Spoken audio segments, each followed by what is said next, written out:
The situation at Orlando International Airport began with what many travelers fear a long wait for a shuttle. From my car in the parking lot. Christopher Beck had been waiting an hour in the Florida heat. Take a seat for me, please. Outrageous stuff. Okay, I'm gonna get your sword, but I can't do that when you're acting like that. In forensic psychology, this is known as displaced aggression. The siblings have transitioned into a state of active hostility. And we were sitting in those spots. It went by, and we went running after it. Like, wait. So then he called again, and the woman said the bus was full. So we waited. Again, we waited another 25 minutes. So it's a total hour. He pulls up. He's loading the back of the car, and I said to him, "We have been waiting for 1 hour." That's what I said to him. My words. And he said, "I've been here. I was here 4 times." And I said, "No, you weren't here 4 times." He said, "I was here 4 times. I was here 4 times." Okay. Notice how Pamela repeatedly claims she was not going to touch him to justify her presence. Who was screaming? He was. Okay. He was screaming at us, and then I was screaming back at him. Where were you guys, like, in relation to each other? We were sitting next to each other, behind him in the driver's seat. He was in the driver's seat. Okay, so you guys were already in the vehicle, and he was in the driver's seat. Yes. Okay. Yes. So you guys were in the vehicle, and you're still screaming at? Yes. We were driving along. It was horrible. And then he said, well, then he pulls over and he wants to throw me out. He said, "I want you get out right now." Where did you? So you got on the bus where? At C, right? Okay. 270, And on 79. you got on. Everything was fine when you got on, or this all started when you got on? No, it started in the back of the car when I said, when he was loading my bag. And I said very calmly to him, I said, "We have been waiting." However, the siblings' hubris lies in the belief that being wronged by a bus schedule gives them the legal right to use force. Yeah, before that. Where? Right as soon as we pulled away from the place, from the C-279. Okay. Freaking thing, and I said, "Speak me," and I grabbed over the helmet and speak English. What do you mean you grabbed? Christopher's decision to reach across a moving vehicle to grab the driver's tie is a high-risk behavior that endangers everyone. You know what I said to him? And I said When to he him, grabbed her, I'm not going to let him grab her. Waiting for our bus, me and him, that's my brother. We sat on the bench and we were waiting for the driver. He probably took about 5-10 minutes, didn't take long. And then we got on the bus. When he pulled in, we gave him the suitcases, and that lady came around us, the lady sitting over there. The turning point comes from a neutral third party, the witness, with the glasses. Her suitcase, and then we got on the car, but we could hear from far away that she was like, it took over an hour. And she started yelling at him, and then he got on the bus, and then everything went down from there. I have the videos, and she started screaming, and then eventually the guy didn't say nothing, but eventually this guy was like, "Well, I have evidence on my phone that I've been around and nobody's been here," or something like that. And then the guy finally said something. Her testimony serves as the forensic anchor of this case, contradicting Christopher's version of a calm interaction. So the lady was upset because the shuttle took too long. So she got into a back and forth with the driver. And then he took video of the incident. No, he has records of the drives that he's done. Because he's saying he's the driver. So he's saying that he had 6 other drives he done, so he couldn't have possibly got to them because he was busy doing something else. So he says it was possibly another driver, but they insist that it's him. But he has proof on his phone that he's had other jobs that he was doing. It escalated to the guy pulling this guy's tie, and you can't really see it because it's dark. Excuse me? Watch the brother's body language. He believes his verbal explanation is so convincing that the police will simply let him go. Hour and nobody stopped. One bus drove by and Go back, he started speaking English. we have the phone calls to prove it. You want to show the phone? We'll show it to you. And we've got our phone calls. And so do we. You didn't pull into 277 or 278 Or 279. because we were sitting there. Right there. I was sitting there for an hour. And we have the phone. Okay, I was from Terminal C, and I got my evidence, and I showed the evidence. And when I showed her the evidence, she hit me. She was very angry because both of them. She was more angry than him, but he hit me. When I was driving to the 7-Eleven Shell in Terminal C, he hit me. But like this, but I moved. Did he touch you? Huh? Yeah, yes it did. Over here. So what's your side of the story? My side of the story is, well, those two started arguing first. I was very they were arguing. So right away when they were arguing, slammed the brake, opened the door, jumped out of the car, and freaking was going to take her out of the car. still calm at that point. She's yelling at him, he's yelling at her. I was still calm. Then he goes, he gets back in the car, then he starts yelling, they start yelling at each other again. Then he gets on the freaking phone thing and he starts talking in Spanish. And I'm saying, you know, English, I said, speak English. But that man. wasn't Speak part of the English. problem. That wasn't the Right. problem. But then he started to yell again. Yes. Reached over to the front.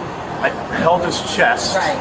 and said, Just shut the drive. f*** up and Right, drive. right, Just right. shut the f*** up. Everybody, I lost it. But I was losing it because he was verbally abusing her. I mean, he was yelling at her. This is my sister, And he okay? wants to basically call me a liar. And then he wants to throw her out of the car, and then he wanted to throw me out of the car. It's just a disaster. Can I tell you something, officer? Sure. I said when we put the thing in the back of the car, the luggage, she didn't have luggage, I did. I looked at the driver and I said, you know, we've been waiting here for 1 hour, sir. And he said to me, well, That's how it got started. He said, that's how it started. He said, no, I've been here 4 times. You didn't watch. I've been here, our flight was late, too many embarrassed, and I come from here, we're tired. I'm sitting in front of over the an sun. hour sitting here, and then he's telling me, and I said, excuse me, and he starts showing me his phone. Look at my phone, look at my phone, I was here. I said, you know, we have a phone record. Would you like to see our phone record? We call it signs. So I said, you're telling me I'm a liar. Nobody He pulled said, you don't pay into the attention, spot. that's all. You didn't pay attention for anything. I just sitting- sat here for I over an can't- hour we sat. The way he spoke to me, and I said to him in the bus, I said, you know, sir, I said, all you had to say to me was, you know, ma'am, I'm sorry you had that inconvenience, but take it up with the front office because I have nothing to do with it. That's all he had to say to me. I would have gone. I would have said, you know what, you're right. Like, I'm venting because, but then when you're venting, you know how it goes, and you're frustrated, you're waiting over an hour, and the whole day is a nightmare anyway, and he's telling you, oh, that's not, you didn't pay attention. And he was yelling at me. So I lost it. I did. So I got your verbal statement. You guys also want to provide a written statement as well? I'm sorry. It's up to you if you want to provide a written statement as well. What do you suggest we do? I mean, it's up to you. I can't tell you. Did he write a written statement? I mean, that's what we're getting ready to do right now. He's going to write a Well, written if he's going statement. to write a written statement, I'll write a written statement. Yeah, it's up to you. Oh, I want to go home so badly. This is so awful. I just wish I could. He's got to go to work tomorrow morning at 7:30 in the morning. He's a back issue. He's a doctor. 6 a.m. I don't even want to go home. This guy was so bad. I really don't want him he was. I mean, and he didn't have any right to throw me out of the car. He was going to throw me out on the road. I said, you got to be kidding me. You can't throw me out of the car. And I'm not getting out. What rights or what rights they don't have, I'm not sure. I'm sorry. Also, I'm not sure of that part of their job description. They'll have to take you out or not. That's between you and his boss, I guess. Right. You and your partner. You should probably take your in if you want to report him, I guess. It's Omni or Airport Park. And the other thing about it is we had to go to our usual place, the parking spot. They wanted to charge us $30, but I can't do anything about it. Take it up with the boss. And he said, no, you aren't paying attention. I've been by you 4 times. And that's what I lost. I am tired, waiting here for an hour and 10 minutes, 2 hours delay on our flight. It's just been a nightmare of a day. And then I have this guy. I mean, you're free to go. He's not free to go right now. So how do we get there? Why, how come why not? I'm not free to go. He's not free to go. I'm the most person in the world. He's not free to go. I gotta call him. We can't find his phone. I gotta call him. I would take your account too. I mean, you guys would both. Let her write her thing, and then underneath that I'll write my thing. So that's not how it works, unfortunately. So, Why is not? That's not how Right. it works. So the way With how a it statement. works is if you would like to go ahead and write down of what happened, okay? Because from my understanding, you're No, I'm not gonna. I don't want to do it. that's your choice. If you don't want to, you don't have to. No, But it helps you in the long run. This is a critical tactical error. Right? I understand. He's going to press charges. That's ridiculous. He started the whole thing. I'm defending my sister. That's how I look at it. Okay, it's just Are you taking me to jail? we haven't got to that point yet. We're investigating everything, and we're doing the most thorough that we can do. So that's all. So if you want to, you let me know. That's all. The driver makes the clinical decision to press charges, It's hot. moving this from a dispute to a criminal arrest. Is this your bag? Yes. Go ahead, put your hands behind your back for me, please. Got it. Yeah, my wallet. You found it? Look at that. So right now, I'm going to have you take his stuff with you at this moment because he put his hands on somebody without permission. That is considered a battery in the state of Florida and charges. The arrest is made. The sister's admission, "This is all my fault," is an authentic realization, but it's too late. Information for the jail. Come over here for me. Ma'am, let me go ahead and give you the information. Hey, ma'am! No contact with, I need you right here. Okay, give me a second.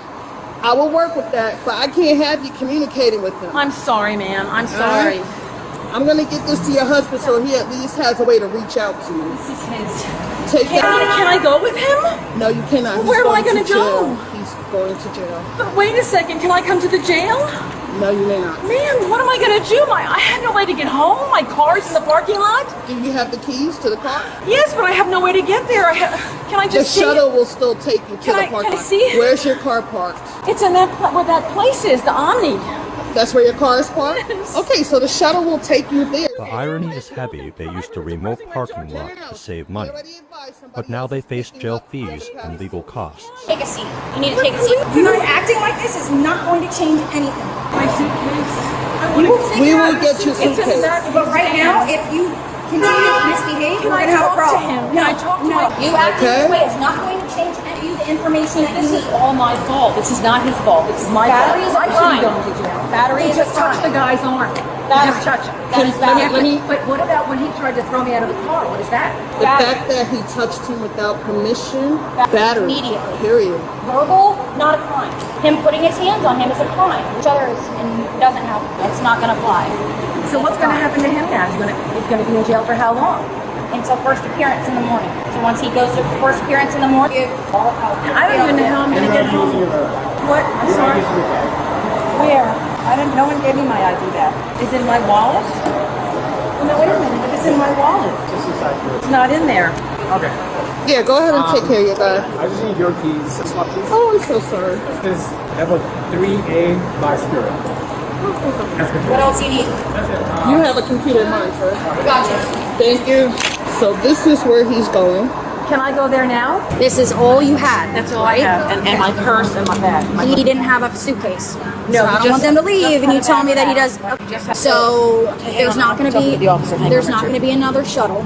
So you can get an Uber or a taxi. Taxis are right down there. And it's the Omni lot. You're right. There's only one Omni lot. He traded his freedom for the momentary satisfaction of a necktie tug. I'm sure it'll take His you hubris to- turned a travel delay into a life-altering mistake. Case closed. Should I just call you when I get in the car, Richard? You give them their stuff? They got their bag? Oh, they're going. Okay, then cool. Oh, okay.